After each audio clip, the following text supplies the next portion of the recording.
Hello guys, this is Beautician again. So ayan guys, tapos na ako mag home service. Galing na ako dun sa aking client. So nagmamadali ako ngayon dahil tawag noon. Mayroon na naman akong client na dumating sa bahay. Kailangan ko na umuwi.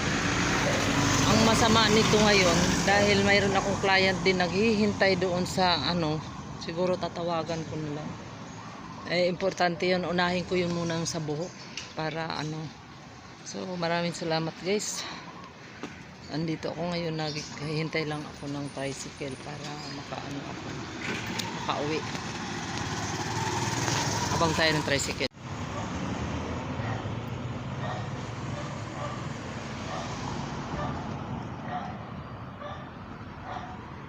Hintay tayo ng sasakyan, wala masakyan dahil walang tricycle. Naghihintay ang client ko.